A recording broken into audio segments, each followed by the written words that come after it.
Entonces vamos a escuchar a Catherine Mora con una ponencia sobre la carga de abastecer la capital, tensiones y conflictos entre Santa Fe y Bogotá y las áreas rurales del altiplano cundiboyacense en el Alto Magdalena del siglo XVIII y XIX.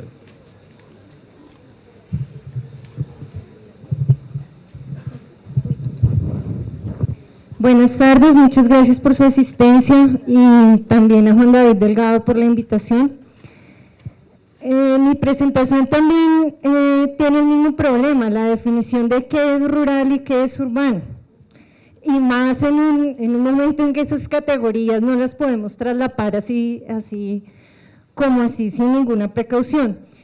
Simplemente llamo área rural a las zonas donde se concentraba la producción agropecuaria. Y pues lo urbano a lo que se denominaba ciudad o villa para el momento que yo trabajo. Siguiente, por favor. La presentación que yo voy a hacer deriva de mi tesis doctoral que se preguntaba por la adaptación a variabilidad climática. Y hago yo primero una reconstrucción con base en fuentes documentales directas e indirectas, en un periodo preinstrumental. No tenemos aquí datos con instrumentos para el actual territorio colombiano, sino algunos que se tomaron en la expedición botánica, otros en la comisión corográfica, algunos que toma Joaquín Acosta, pero nunca por periodos continuos superiores a 5 años, solo hasta la década de 1890. Entonces, esto debe hacerse con fuentes indirectas. Entonces, encuentro también cronologías, estos años que están en este color, han sido identificados como años del niño o de la niña por diferentes autores que lo han hecho con arrecifes de coral y documentos, y encuentro coincidencias en años críticos como 1701, 1728, siguiente por favor. Uno de los años más críticos, 1744, 1754, 1778, 1783, en general toda esa década de 1780 fue crítica, no solo para este lado del mundo, en las Américas, sino también para la misma Europa. Recordemos que va a ser ese invierno terrible de 1788 el que provoca escasez de pan y que está relacionada con la Revolución Francesa. Siguiente, por favor. Y van aumentando, estos circulitos me indican número de registros. La década anterior a la independencia es también supremamente crítica, pero en todas estas sequías que yo encuentro, que para la sabana de Bogotá están representadas con este sol. Siguiente, por favor. Nunca encuentro para Santa Fe ni hambrunas ni protestas por pan, cosa distinta que sí se encontró en la provincia de Tunja o en La Guajira, hambrunas así críticas. Por ejemplo, en Tunja en 1776 o en la costa caribe en 1807, 1808, y en especial en zonas áridas eran donde más se daban estas hambrunas. La explicación de por qué en Santa Fe no se dan las hambrunas es muy compleja, pues hablamos de sistemas de reservas de alimentos, de carne seca, de procesamiento de quesos, la misma organización que tenían distribución de los usos del suelo, pero me voy a centrar en esta presentación en la obligación que Santa Fe y después Bogotá también, en el periodo republicano, le impuso a otras provincias de alimentarla. Esa es… pues, y que no permiten ver que tanto la adaptación era de los productores agropecuarios, porque era una cuestión más de imposición política. Siguiente, por favor. Aunque me voy a centrar en la cuestión de la carne, hay que tener en cuenta un antecedente relacionado con el trigo y la harina, que es en la sequía de 1607-1608. Desde ese momento, el presidente Juan de Borja le impone a la villa de Leyva y a toda la zona triguera circundante la obligación de transportar harinas a Santa Fe, y quien las vendiera a otro lugar, pues tenía fuertes sanciones. Incluso las harinas que alcanzaban a salir a Honda se decomisaban y se entregaban de inmediato a Santa Fe. Villa de Leyva tuvo que asumir esa carga durante todo el periodo colonial y hay registros de estas sanciones. No era la constante, en este caso los conflictos que se presentaban más que todo fueron por suministro de ganado. Siguiente, por favor. Este mapa es muy conocido, es de 1614, representa las tierras de la hacienda del Novillero o dehesa de Bogotá de la familia Maldonado de Mendoza, que para el siglo XVIII era de los Lozano de Peralta. Se pinta justamente en abril para que apenas hubiera empezado la temporada de lluvias, entonces estuviera como un punto intermedio de inundación de la sabana, pero se consideraba que 3/4 partes en el momento en que las lluvias alcanzaban su máximo estaban cubiertas por agua. Como Marta explicó, pues los indígenas tenían un sistema de camellones para poder cultivar en medio de esas zonas inundables, sistema que al parecer, según estudiaba Ana María Bobada, había ya decaído después de la llegada de los españoles. Pero ese mapa con lo que quiere mostrar básicamente es la predominancia del uso ganadero, incluso tan temprano como en 1614. Las reses llegan acá a la región en 1550 aproximadamente y ya para este momento han invadido absolutamente la cuenca media del río Bogotá, que es lo que se representa en esta pintura. Corresponde a los actuales municipios de Mosquera, Funza y Madrid. Este uso ganadero también lo tuvieron los indígenas. En las tierras, por ejemplo, del resguardo de Bogotá, tuve la fortuna de poder consultar un libro de documentos que está en la parroquia de Funza y un libro de documentos también en la parroquia de Fontibón, que nos dan cuenta de ese uso ganadero y la alta producción de carnes y de derivados lácteos. La constante era cómo hacer para traer ganados a esas tierras también.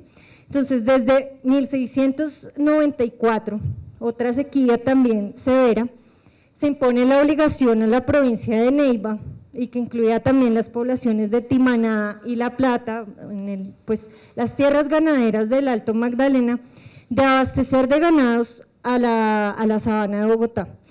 Se les impone un mínimo de 5.000 reses anuales, y durante todo el siglo XVIII van a presentarse conflictos porque traer las reses a la sabana de Bogotá era lo menos rentable que podía haber, era más fácil y la ganancia era mucho mayor si se llevaba a las zonas mineras de Popayán. Siguiente, por favor. En alguna declaración que hace un ganadero de Neiva en 1725 explicando por qué no traían los ganados a Santa Fe, a pesar de que esa era la obligación, él hacía un comparativo de lo que se requería para transportar esas reses. Más o menos el recorrido a Santa Fe duraba entre 30 a 45 días, dependiendo si era temporada lluviosa o seca. Demoraba más cuando era lluviosa. A Popayán eran 20 días. Se necesitaban 12 peones para traer el ganado a Santa Fe, a Popayán 9 o 10. El número de arrieros era el mismo, en especial para las mulas que cargaban los alimentos del personal y de los animales. Lo mismo de muleros, pero se necesitaban más mulas para Santa Fe, representadas en que pues en el número de días que duraba el recorrido. Y sobre todo que el pago en Santa Fe, que además lo fijaba el cabildo por res, dependiendo si era un animal defectuoso o de buena calidad, se fijaba entre 8 y 30 reales, mientras que para Popayán estaba entre 32 a 48 reales, que era una zona minera. Pero pues no siempre el abastecimiento de ganado de esa sabana fue tan conflictivo y pues que causara perjuicios económicos a otras provincias. Los principales abastecedores de ganado de la sabana en realidad fueron los jesuitas.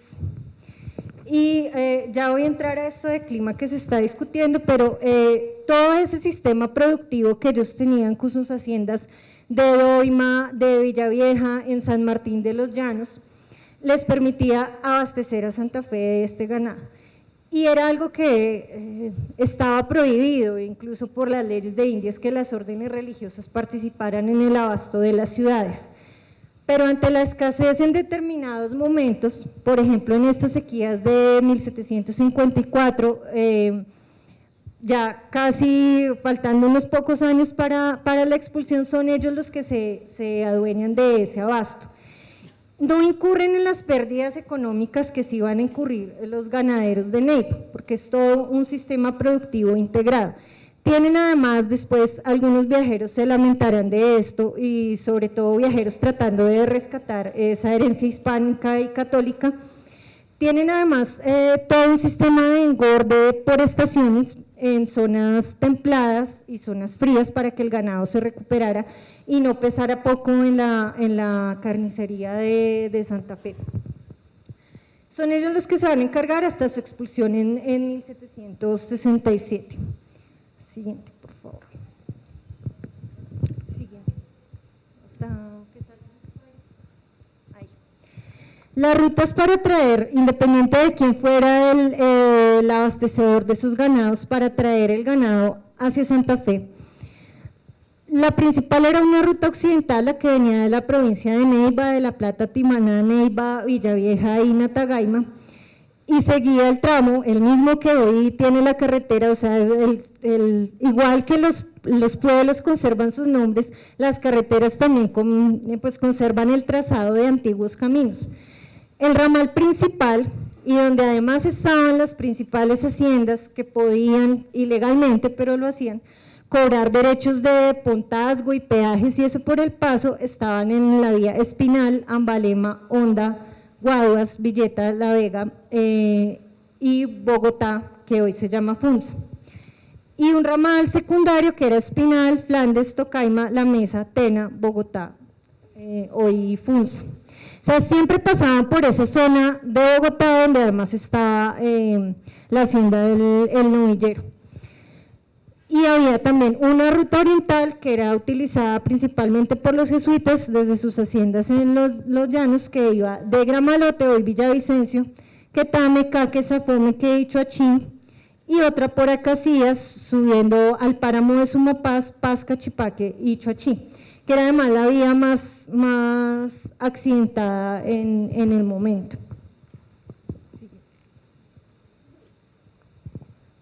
Hay otros alimentos y materias primas que también van a llegar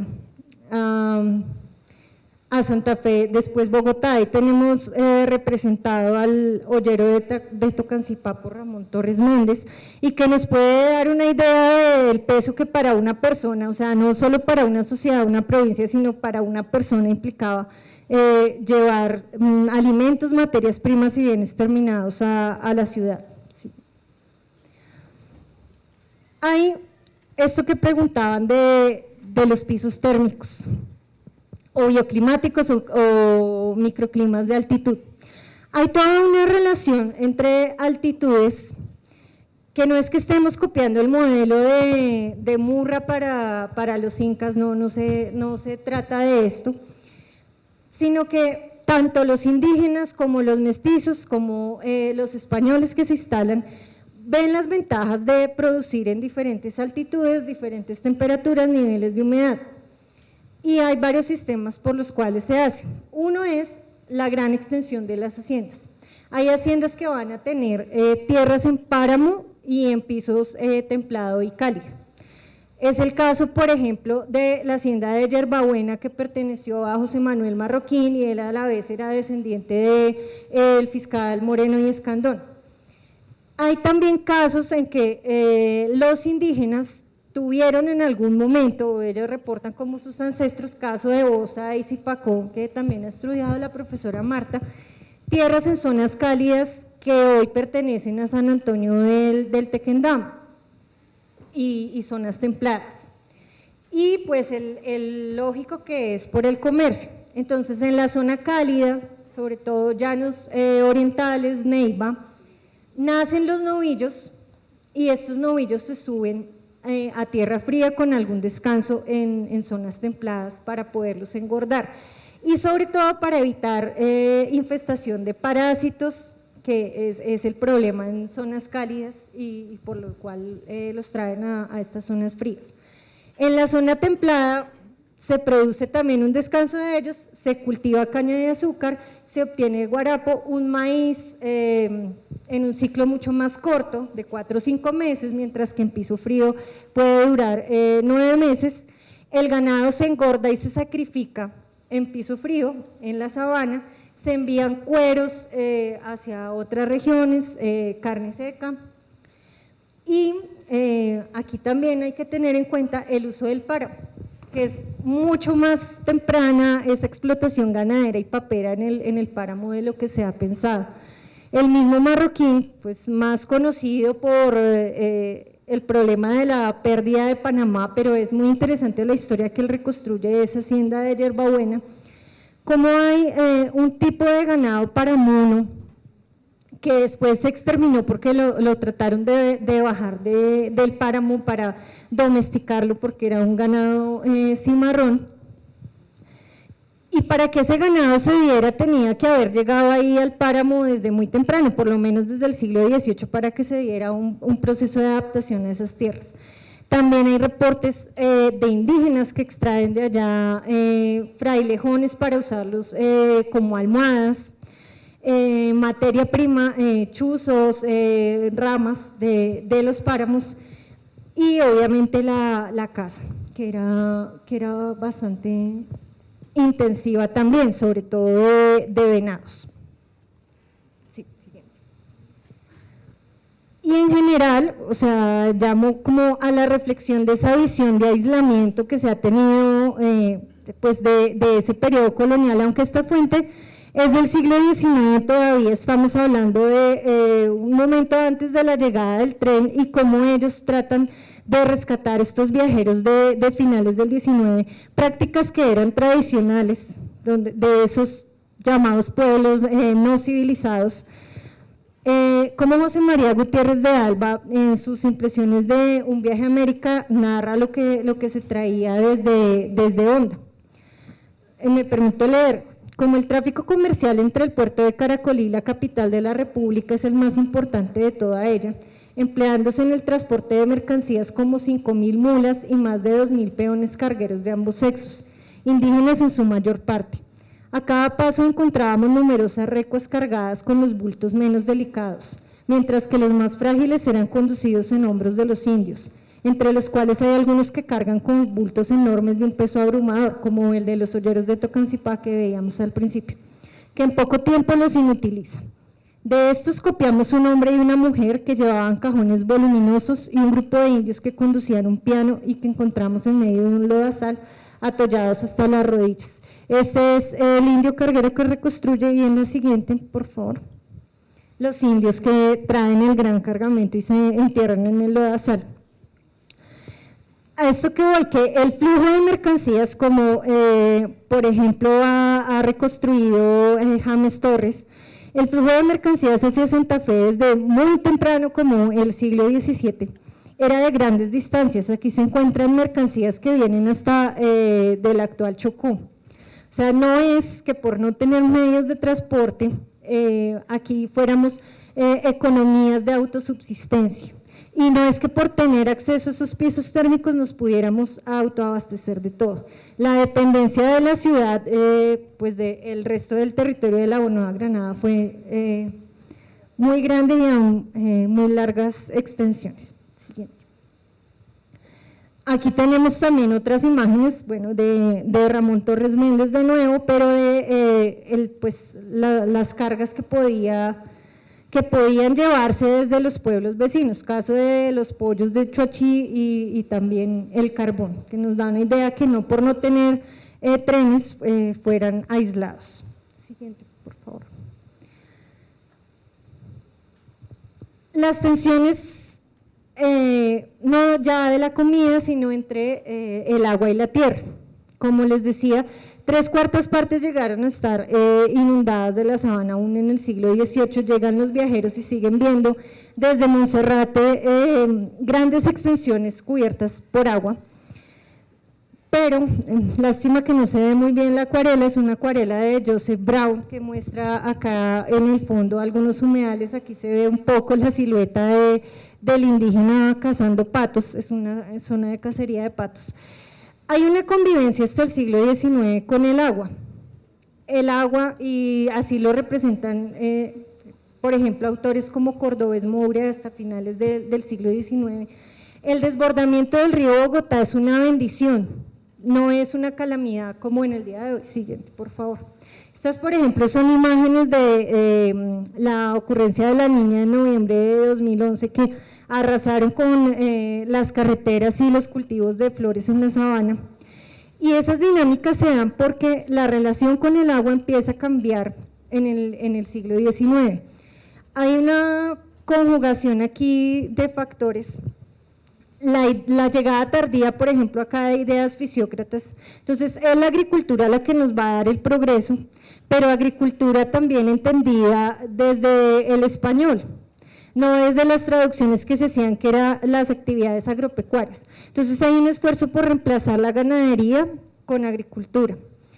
Hay también una relación, pues, una explicación entre las zonas pantanosas y las enfermedades. Predominan en ese momento pues la comprensión de las enfermedades desde sus causas miasmáticas, esas emanaciones perjudiciales que eran las que causaban las enfermedades. Se introducen además razas ganaderas mejoradas europeas que no están adaptadas a estas condiciones. Hay un ganado andaluz, en cambio, que era del cual provenía el ganado criollo, que sí estaba adaptado, por ejemplo, a la vida del humedal en el coto de Doña Ana en Andalucía. Este ganado que llega no está adaptado a esas condiciones, ni los pastos que se traen para alimentarlos tampoco están adaptados a esas condiciones. Se inicia así una lucha contra el agua y sobre todo para garantizar el comercio y el transporte hacia Santa Fe. Hay una persecución, por ejemplo, a los ganaderos que hacían canales para poder abastecer sus tierras de agua, y se inicia ya una campaña oficial desde la legislación, desde las obras públicas, para desecar también terrenos en la sabana. Sí. Y pues eso es.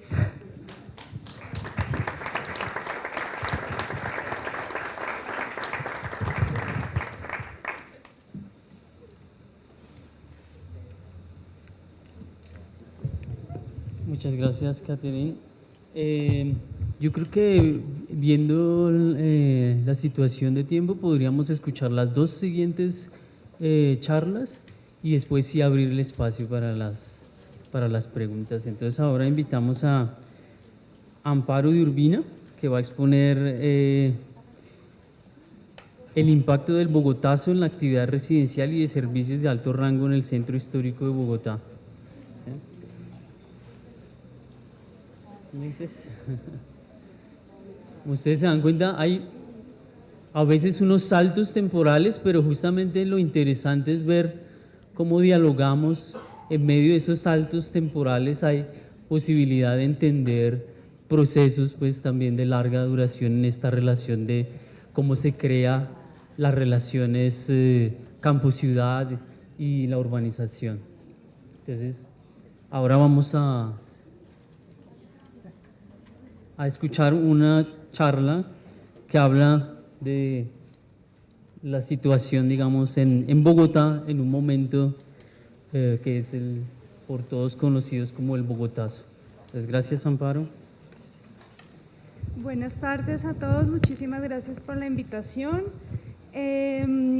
Esta investigación, yo me salgo de aquí adelante, que es un poco harto esto.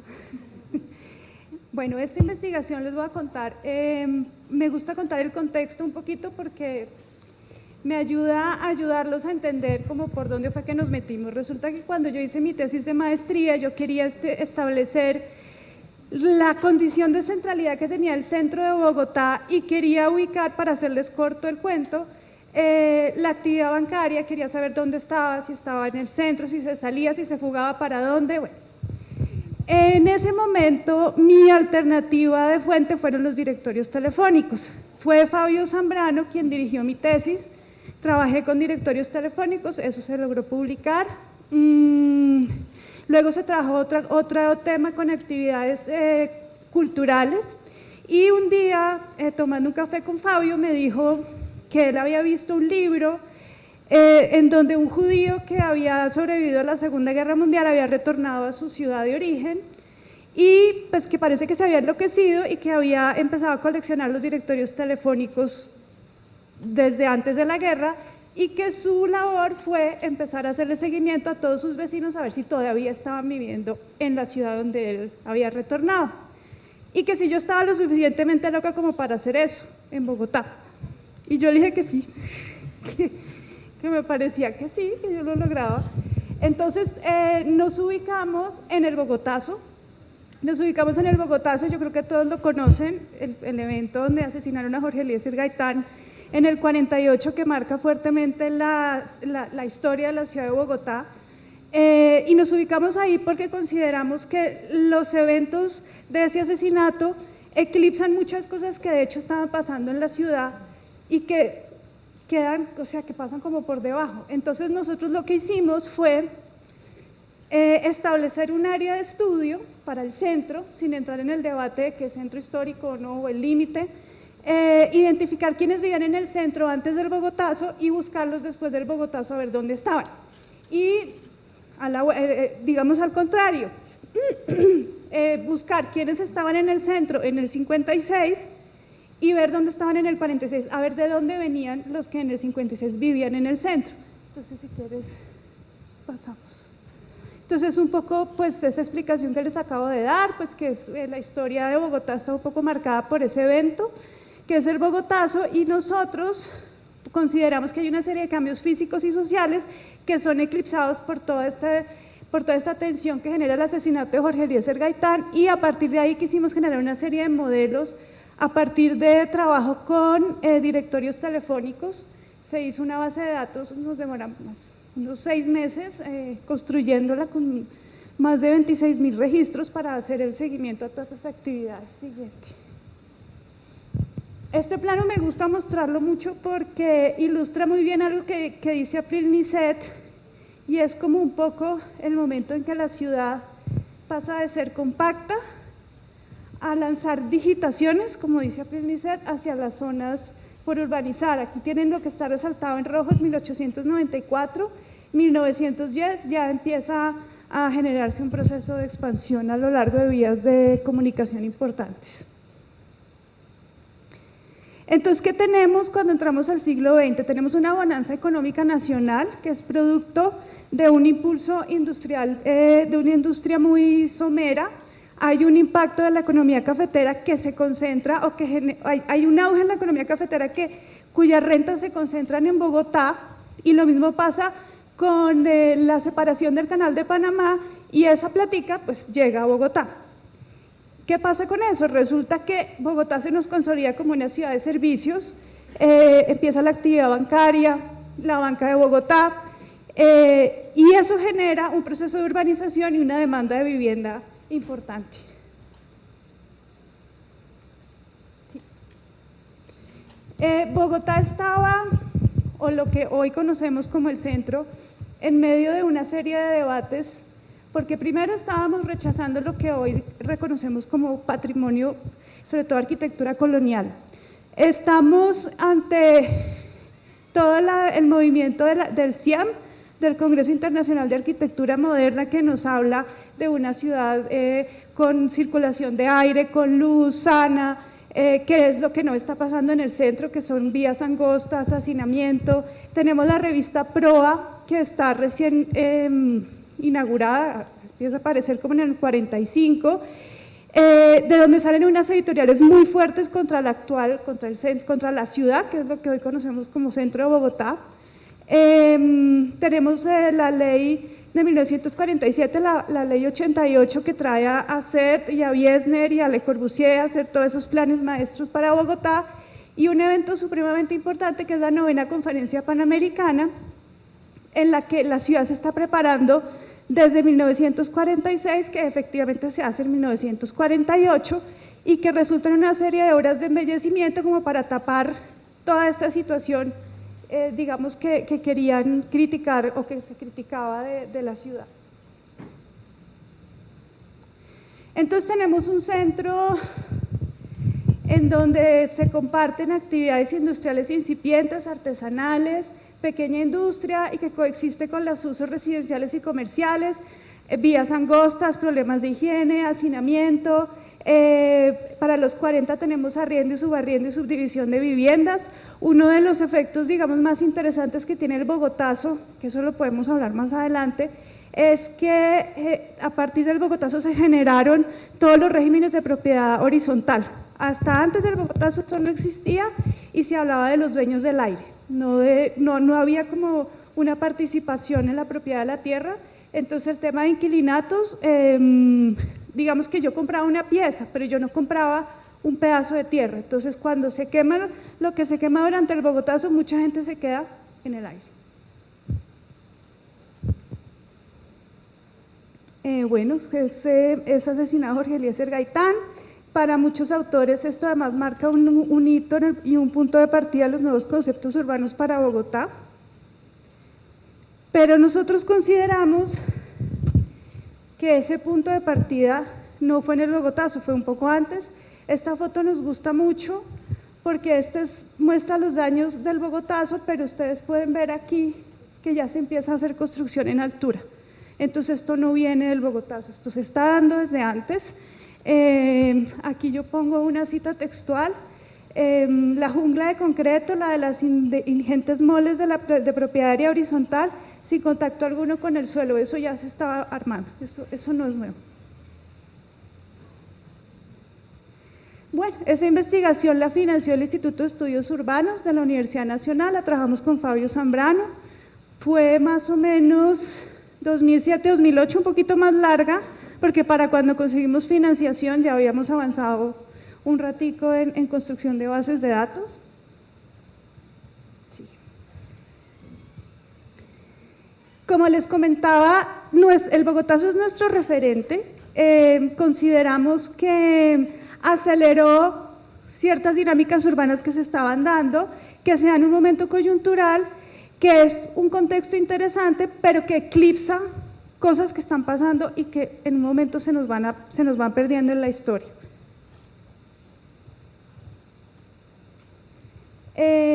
Por lo tanto, nosotros queremos ver si el Bogotazo tuvo un impacto en las actividades residenciales y ciertas actividades comerciales del centro de Bogotá.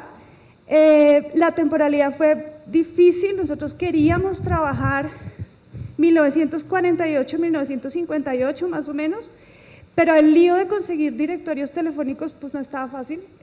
Luis Ángel Arango no los guardan todos, publicar, que son los que producen los directorios, tampoco fueron muy colaborativos con el tema, y los que logramos conseguir fue 46-56 y pues con eso nos tocó. Ya un tiempo después conseguí el del 48, pero pues ya la investigación ya se había terminado y asumimos como centro, nuevamente les digo asumimos, la calle, lo que está entre la calle 7, la 26, la carrera 2 y la avenida Caracas, y asumimos como un ámbito urbano mayor el área urbanizada en 1960. Este es uno de los primeros planos que encontramos de Bogotá sobre clases sociales, sobre la ubicación de clases sociales en la ciudad, que fue clave para también nosotros empezar a establecer quiénes se iban y hacia dónde, como más o menos qué perfil socioeconómico, aunque eso es muy difícil. Lo que llama Bernal, yo les quedo viendo el dato bien, pero se los puedo dar, la clase, digamos, baja está al sur de la calle 7, él denomina una zona central, que es una zona de transición en donde hay residencial, hay comercial y hay población de todos los niveles, hay un sector medio que va de la 26 más o menos hasta la 72, que esta zona la cubre el trolibús, y tenemos la élite, que esto ya es gente que no depende del servicio de transporte público, sino de sus carros particulares para ir y volver del centro. Las actividades que trabajamos fueron, bueno, se trabajó el modelo urbano, que es para simular ciertas tendencias, para simular ciertos comportamientos visibles sin querer pegarnos a la realidad, pues nos va a mostrar ciertas tendencias. Quisimos hacer un análisis de fuentes, que es el de directorios, una perspectiva dinámica, Información cuantitativa es básicamente los directorios telefónicos y se hicieron algunas entrevistas a profundidad a residentes del centro.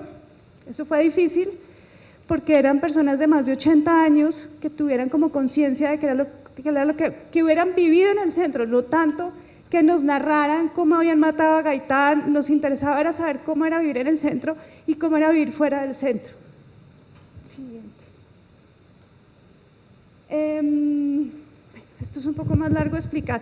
Cuando nosotros empezamos a trabajar, ahorita les voy a mostrar el primer plano de desplazamiento de población, cuando empezamos a trabajar con los directorios y a georreferenciar toda esa información, nos empezamos a dar cuenta que la mayoría de la gente se fugaba hacia esta zona de acá, sector medio y alto de la ciudad. Entonces nos preguntamos en ese momento por la élite, si esa era la élite y si la élite se estaba yendo toda hacia el norte, y empezamos a tratar de ver cómo identificábamos a la élite en esta investigación. Empezamos tratando de buscar árboles genealógicos, muy difícil. Luego intentamos acceder a bases de datos de socios del GON y del JOC y de clubes tradicionales de Bogotá. No fue posible porque el director del GON nos dijo que no nos soltaba la base de datos porque tenía miedo que amenazaran a sus socios. Pues estos son bases de datos de los 50, pues no se podía. Y fuimos a dar entonces con Peter Amato, que hace un trabajo sobre población élite en Bogotá, y él nos saca del lío un poquito, porque nos ayuda como a categorizar o a delimitar esa élite por la ocupación del jefe cabeza de hogar. Y resulta que los directorios telefónicos de ese momento, cuando el jefe cabeza de hogar tenía una formación o tenía una actividad económica, sí, que daba platica, decía en el directorio, médico, odontólogo, comerciante, etcétera. Entonces nosotros hicimos un inventario de todo. Bueno, siguiente ya les lo muestro. Hicimos un inventario de la ocupación del jefe cabeza de hogar en Bogotá, según el directorio telefónico. En el 46 nos dio que el 51% eran médicos y en el 56 que el 47% eran médicos odontólogos. Hay otras labores, ingeniero, comerciante, abogado en el 46, abogado, comerciante, ingeniero y otros, y arquitecto, constructor empieza a aparecer en el 56. Entonces asumimos una élite de médicos y le hicimos seguimiento a los médicos, asumiendo que nos iban a dar un indicador, nos iba a mostrar alguna tendencia de movimiento de la élite.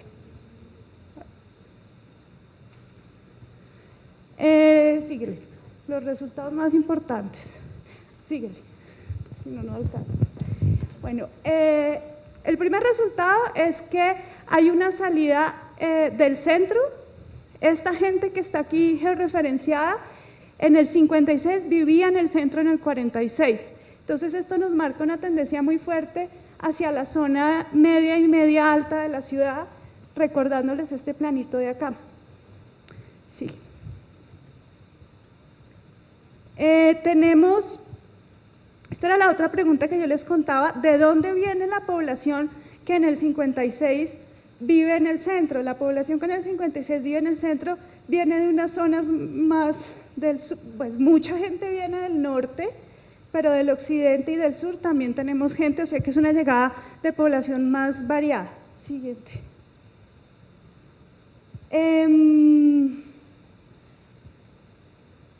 Sí, esa es la llegada de población hacia el centro.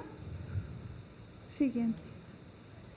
Esto es, bueno, eso es un coeficiente de localización que calculamos para verificar si la cantidad de población en el centro había aumentado o había disminuido.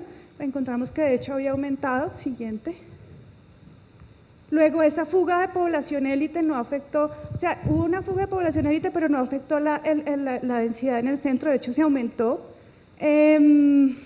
Hay una fuga de actividades comerciales, específicamente de bancos, se van hacia el eje de alta renta, pero de todas maneras el centro concentra ciertas actividades comerciales y es que está adoptando un papel de centralidad. Siguiente. Más o menos lo que les estaba contando, hay una concentración de actividades comerciales, pero hay una salida de actividades bancarias. Hay unas actividades que no salen del centro y otras muy pocas se van hacia la zona occidental, en lo que se está empezando a consolidar como zona industrial. Siguiente. Y el movimiento de la élite, hay un doble movimiento en el centro, porque la élite se concentra hacia el sur de la Jiménez, antes estaban al norte, se concentra hacia el sur de la Jiménez, y lo que consideramos una clase media se va hacia el norte de la Jiménez y se ubica junto con las actividades terciarias, con ciertas actividades comerciales, en multifamiliares que empiezan a aparecer o a ser ocupados por ese perfil de población.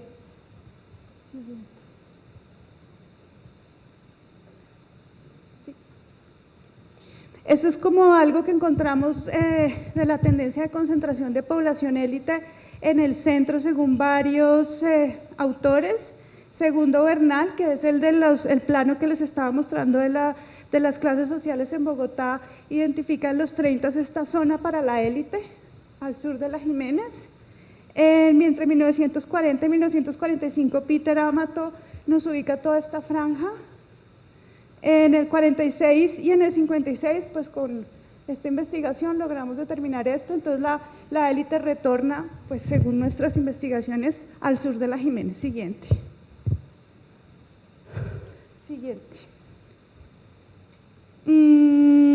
Bueno, dentro de las reflexiones finales nos acentuamos, nos consolidamos, nos ubicamos mejor en nuestra posición de salida, y es que el bogotazo está eclipsando muchas cosas que están pasando en Bogotá, que no se están teniendo en cuenta. El centro está pasando de ser todo a ser parte de un todo, está empezando a tener una condición de centralidad. Hay un incremento de población en la ciudad. Para nosotros el surgimiento o el momento en el que empieza a surgir clase media lo podemos ubicar más o menos en esta época. Hay una mayor renta del suelo en el centro de Bogotá. Bueno, economías de aglomeración. Jacques April-Misset se nos convirtió en la referencia obligada para todo lo que pasa en Bogotá, no solo el bogotazo, en la década de los 50 y 60, y si bien su trabajo es una investigación periodística pues excelente, no lo podemos tomar como un análisis urbano. Él le dio mucha importancia a la revista Proa y todo lo que decía la revista Proa, en donde hubo bastantes descaches, y en donde se habla de que lo del bogotazo fue producto de la manipulación de la burguesía. Era demasiado complejo para que la burguesía hubiera logrado manipular tanto lo que estaba pasando en la ciudad. Siguiente. Bueno, y esto ya es para cerrar. Lo que nos decían los hombres que entrevistamos, de cómo era, por qué se habían salido del centro. Les preguntamos si se salieron del centro por el bogotazo y la respuesta fue no. Nos salimos del centro porque costaba mucho mantener una casa en el centro y porque era mejor negocio irse hacia el norte, diseñar una casa con gustos estéticos particulares en el norte, y dejarla del centro, subdividirla y sacar mayor renta. Esa es, digamos, la razón que nos dan los hombres. Hay unos que van a ir a las casas del BCH que hablan que son muy pequeñas. Lo que no les gustaba a los hombres del tema de irse a vivir al norte es el tema de almorzar. No podían almorzar en la casa, les tocaba agarrar transporte público, ir a la casa, almorzar y no hacer la siesta y devolverse, o quedarse almorzando en el centro porque no alcanzaban. Entonces eso, digamos, que lo señalaron mucho, porque muy pocos tenían carro y dependían mucho del transporte público. Las mujeres, en cambio, nos dijeron que vivir en el centro no era cómodo porque tenían que compartir vivienda con otras familias. Entonces, que el esfuerzo de mantener la casa limpia era terrible, que tenían que tener ayuda doméstica, varias muchachas, como lo nombran ellos, que la cocina era incómoda, que el baño era incómodo, y hay un misterio inmenso en la desollinada de la chimenea. No sé si ustedes conocen esa. Entonces, cuando la señora de la casa mandaba desollinar la chimenea o limpiarla, si no le avisaba al vecino, entonces al vecino le caía todo el mugre de la señora. Entonces, si eran buenos vecinos, lograban como coordinarse para desollinar el mismo día, pero cuando no se querían entre vecinos, entonces eso pues era un lío. El gas lo tenían en el norte y eso para las amas de casa era fantástico. Empiezan a tener acceso a la nevera, entonces no tienen que comprar todos los días en la plaza. Y una cosa ahí es la libertad de salir. En el centro las mujeres y los niños no podían salir solos, las mujeres tenían que salir muy bien arregladas. En el norte los niños podían jugar en la calle y las mujeres tenían más manera de moverse. Y algo en lo que coinciden hombres y mujeres de eso es que el centro se llena de gente y ellos empiezan a ser anónimos y el anonimato no les gusta. En el norte se van todos como conocidos y entonces todos saben que él es el hijo de él y el marido entonces esa parte también fue clave para ellos. Ninguno nos dijo que se fue del centro por el Bogotazo, ninguno. Y ya. Siguiente ya.